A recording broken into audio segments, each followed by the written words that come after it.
Hello प्यारे बच्चों, कैसे हैं आप सभी। उम्मीद करते हैं आप लोग स्वस्थ होंगे।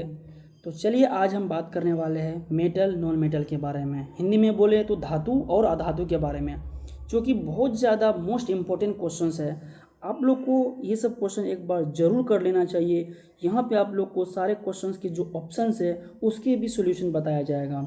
तो सबसे पहला क्वेश्चंस क्या है, तो देखते हैं। सबसे पहला जो क्वेश्चंस है, सबसे अधिक जो है, रुकिए एक सेकेंड, सबसे अधिक अभिक्रियाशील धातु कौन सी है ना। तो सबसे अधिक अभिक्रियाशील जो धातु है वो आपका सोडियम हो जाएगा। क्या हो जाएगा? सोडियम। सोडियम एक ऐसी धातु है जो सबसे अधिक अभिक्रियाशील धातु है।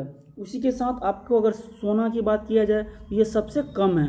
लोएस्ट की अगर बात करें तो क्या है, सोना सबसे कम है। उसके बाद जो आ जाती है वो चांदी होती है। ठीक, उसके बाद जो है कॉपर है। आप लोग को पता होना चाहिए कि सोडियम क्या है, इसका संकेत जो होता है Na, और इसकी परमाणु संख्या क्या होती है पता है आप लोग को? इसका परमाणु संख्या क्या है?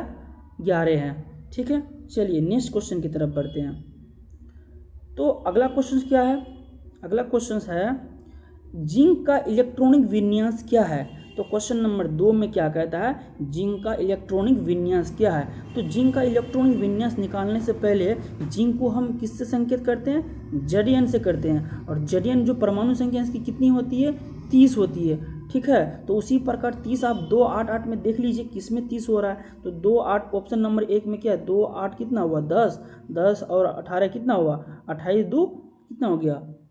30 हो गया। ठीक है, तो ऑप्शन नंबर क्या हो जाएगा? यही राइट हो जाएगा। चलिए नेक्स्ट क्वेश्चन की तरफ हम बढ़ते हैं। अगला क्वेश्चन हमारा क्या है, धातुएं सामान्यतः किस प्रकार के आयन बनाती है ना प्यारे बच्चों। तो धातुएं जो है सामान्यतः जो है वो किस प्रकार का ये बनाता है, तो आपका राइट आंसर हो जाएगा क्या, वो धनायन बनाते हैं। क्या बनाते हैं? धनायन बनाते हैं। आप यहाँ पे की पॉइंट भी देख सकते हैं, है ना। तो की पॉइंट में क्या है कि इलेक्ट्रॉन जो है खोकर धनायन देती है। जैसे सोडियम है ना। सोडियम एक क्या है? सोडियम एक धातु है और इसका पॉजिटिव चार्ज होता है। इस चार्ज का मतलब ये होता है कि इन्होंने एक इलेक्ट्रॉन को त्याग दिया है। ठीक है, और अपना एक अष्टक पूरा कर लिया है। बोले तो 2 और 8 10 अष्टक अपना पूरा कर चुका है। तो एक इलेक्ट्रॉन खो दिया। तो धातुओं के पास एक प्रवृत्ति होती है, एक गुण होती है कि ये इलेक्ट्रॉन को त्याग कर धनायन का प्राप्त करती है। ठीक है, चलिए नेक्स्ट क्वेश्चन की तरफ हम बढ़ते हैं। तो क्वेश्चन नंबर 4 क्या है, सोडियम का परमाणु क्रमांक क्या है ना। तो सोडियम का जो परमाणु क्रमांक हम ऊपर में आप लोग को बता दिए कितना है, इसका 11 है। राइट आंसर 11 हो जाएगा। तो 10 किसका है? 10 आपका नियोन का है। ठीक है, और 12 आपको पता होना चाहिए कि 12 परमाणु संख्या किसकी होती है। तो 12 आपका जो है परमाणु संख्या मैग्नीशियम की होती है, जिसे हम Mg से निरूपित करते हैं। ठीक है, और 13 जो है 13 जो होती है ये किसका है, ये आपका पता होना चाहिए, ये अल्मोनियम का है, जिसे हम संकेत में Al बोलते हैं। ठीक है प्यारे बच्चों, चलिए नेक्स्ट क्वेश्चन की तरफ हम बढ़ते हैं। तो अगला क्वेश्चन क्या है, अगला क्वेश्चन ये है कि हाइड्रोक्लोरिक अम्ल धातुओं से किस गैस का उत्सर्जन करता है ना।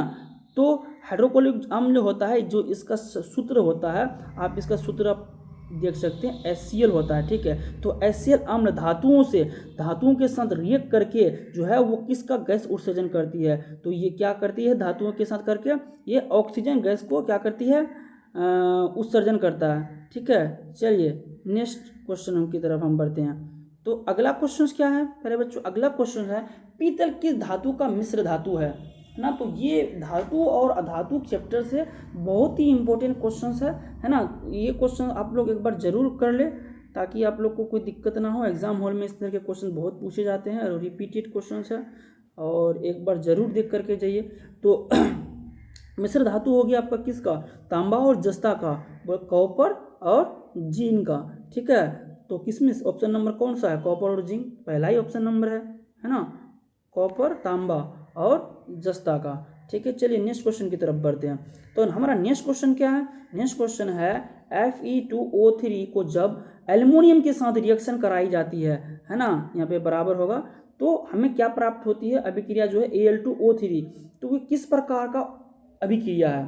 तो देखिए यहाँ पे आयरन है, ठीक, और यहाँ एल्युमिनियम को विस्थापन कर रहा है, मतलब उस जगह से उस जगह में भेज रहा है, ये इसको इसमें ले रहा है। Fe यहाँ था तो यहाँ से उठ के वहाँ चले गया।